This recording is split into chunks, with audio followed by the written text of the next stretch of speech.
Prepárate para una inmersión en un misterio que te va a dejar pensando. Un misterio de verdad. Hoy nos adentramos en el corazón de Suiza, El túnel de Belch. un lugar envuelto en historias inquietantes. En historias que no te dejarán indiferente. ¿Te has preguntado alguna vez si la realidad puede ser más extraña que la ficción? Pues sígueme. Porque hoy vamos ¿A descubrirlo? a descubrirlo. Lo que intriga del túnel de Belchen es la contradicción que presenta. Ajá.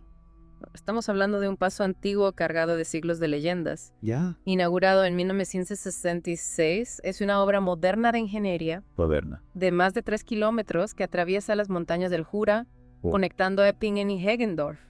Dos lugares preciosos, por cierto. Uno esperaría eficiencia, no encuentros espectrales. Exacto, un túnel moderno. Ajá. Renovado en 2003, no parece el escenario típico para historias de fantasmas. ¿Para nada?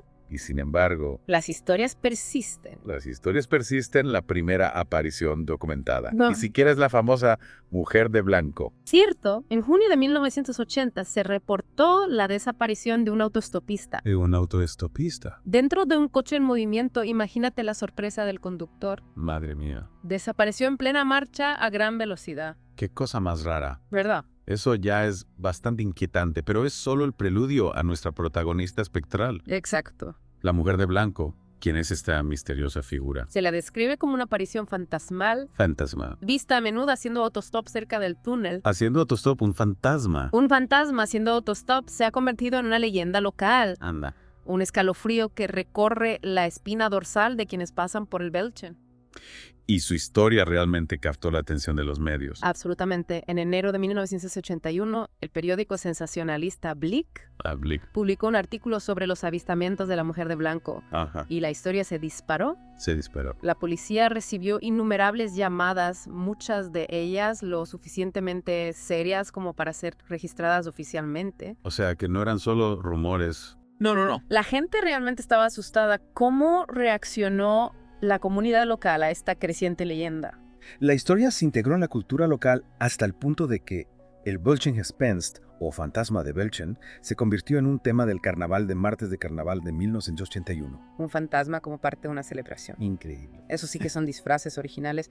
Y la mujer de blanco incluso inspiró canciones. Sí. Es increíble cómo la historia capturó la imaginación popular, pero su presencia no se limitó al folclore, ¿verdad? En efecto, en 1983 la mujer de blanco reapareció en el libro Basel Bitter Sachen. Y aquí es donde la cosa se pone interesante. ¿Qué dice el libro? Relata la historia de dos mujeres que conducían cerca del túnel y recogieron a una mujer. Ya recogieron. Pálida de mediana edad, cuando le preguntaron si se encontraba bien, respondió con una advertencia críptica. No me dejes con la intriga. Claro. ¿Qué les dijo? No, desgraciadamente no me encuentro nada. Bien, va a ocurrir algo horrible, algo terrible. Y entonces, cuando las mujeres volvieron a mirar, había desaparecido del asiento trasero. Había desaparecido. Había desaparecido. Escalofriante, un aviso fantasmal sobre una tragedia inminente. Pero esta mujer de blanco no es la única autostopista espectral en Suiza, ¿verdad? Tienes razón. Hay historias similares en todo el país, relatos de figuras fantasmales que aparecen en carreteras solitarias pidiendo que las lleven y luego desapareciendo sin dejar rastro. Así que no se trata solo de un fenómeno del túnel de Belchen. Estos autostopistas fantasmales parecen formar parte de un folclore suizo más amplio. ¿Puedes contarnos algo más sobre estas apariciones? ¿Cuáles son sus historias? Bueno, está la Dama del Castillo de Heide, La Dama del Castillo. una figura espectral que se dice que ronda los terrenos de un castillo medieval. ¡Qué miedo! Y luego está la Doncella de la Cabra, una mujer misteriosa que supuestamente aparece montada en una cabra cerca de un pueblo en particular. Montada en una cabra. En una cabra. Y estos son solo un par de ejemplos, ¿verdad? Hay más historias de este tipo. Exactamente. Y no siempre son figuras femeninas. Por ejemplo, en Teniken se habla de un hombre vestido de negro que advierte a la gente sobre un terremoto inminente y un invierno crudo antes de desaparecer en el aire. Un hombre de negro. Es como si estas figuras fueran mensajeros de otro mundo con avisos o incluso visiones del futuro.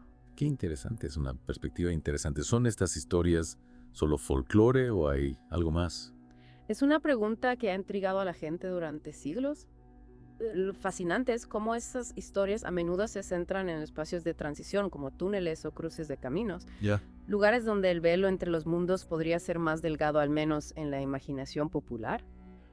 Algunos testigos incluso afirman que estas figuras desaparecen de coches con solo puertas delanteras, Imagínate. lo que añade otra capa de misterio a estos encuentros. Es como si desafiaran las leyes de la física. Exactamente, a menudo hay un elemento de lo inexplicable en estos relatos. Mencionaste que estos encuentros fantasmales no se limitan al túnel de Belchen. Hay otros lugares en Suiza conocidos por historias similares. Sí, un artículo de 1981 de la revista Schweizer Volkskunde documenta avistamientos de lo que llama fantasmas modernos Fantasmas modernos. en varios cantones y túneles suizos, incluyendo zonas como Lucerna y Toggenburgo. Vaya. Esto sugiere que el fenómeno está más extendido de lo que podríamos pensar. Parece que Suiza tiene una buena colección de autoestopistas espectrales y apariciones misteriosas. Desde luego. Es una visión fascinante del lado oscuro del folclore suizo. ¿Son solo leyendas o hay algo más? ¿Qué opinas? Buena pregunta. ¿Qué opinas? Es una pregunta que persiste, ¿verdad? ¿Son estas historias simplemente ecos de miedos ancestrales o podría haber algo más en juego? La mente humana se siente atraída por lo misterioso, por lo inexplicable. Eso es lo que hace que estas historias sean tan cautivadoras, tocan algo primal, un miedo a lo desconocido, quizás incluso un anhelo por algo más allá de nuestra realidad cotidiana. Precisamente, y es interesante considerar el contexto cultural en que surgen estas historias.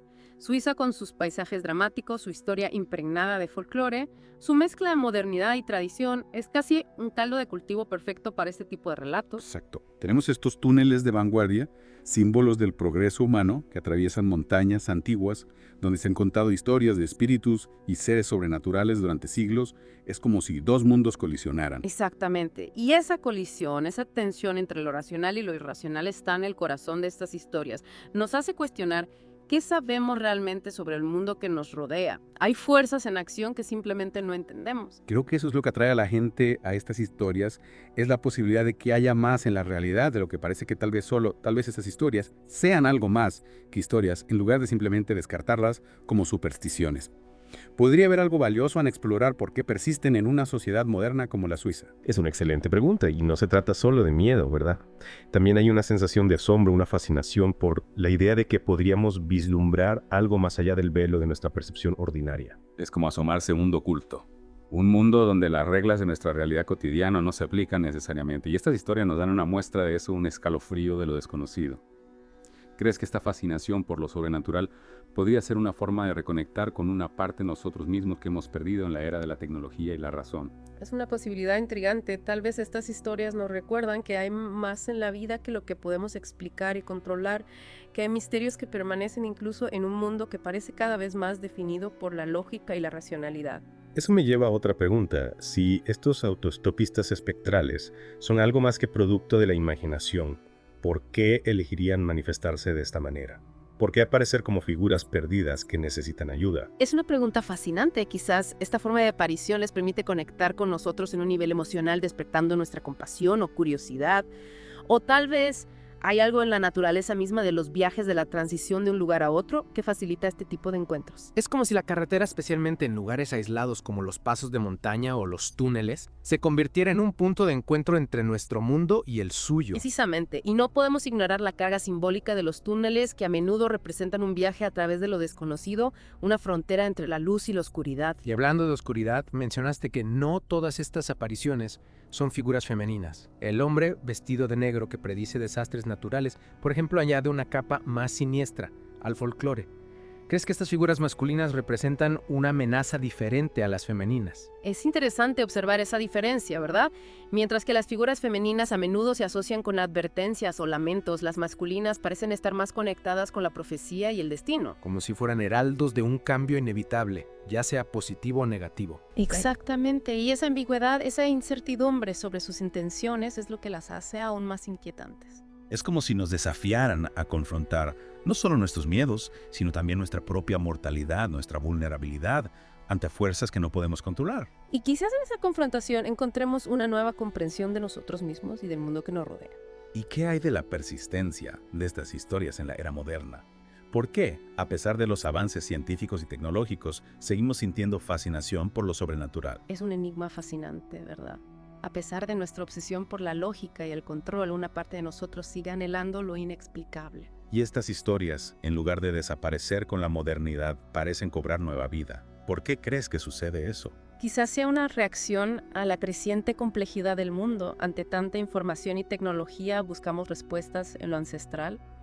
en lo que nos conecta con algo más grande que nosotros mismos. Es como si el misterio nos recordara que a pesar de todos nuestros avances, todavía hay vastas áreas de la existencia que no podemos comprender del todo. Exactamente, y en esa brecha entre lo conocido y lo desconocido reside la magia, el potencial para lo extraordinario. Y volviendo a los autoestopistas espectrales, ¿crees que su intención es realmente advertir o guiar a quienes se encuentran con ellos? Es difícil decirlo con certeza, sus mensajes, como ya hemos visto, son crípticos, abiertos a múltiples interpretaciones. Como piezas de un rompecabezas que no encajan del todo. Precisamente, cada encuentro, cada relato añade una nueva pieza a ese rompecabezas sin llegar a completarlo. Esa falta de resolución, esa ambigüedad, es quizás lo que nos mantiene intrigados. Sin duda nos invita a reflexionar, a cuestionar nuestras propias creencias, a explorar los límites de nuestra percepción. Y al hacerlo quizás nos abrimos a una realidad más amplia, más misteriosa, más llena de posibilidades. Exactamente, y quién sabe, tal vez al escuchar estas historias, al abrir nuestras mentes a lo inexplicable,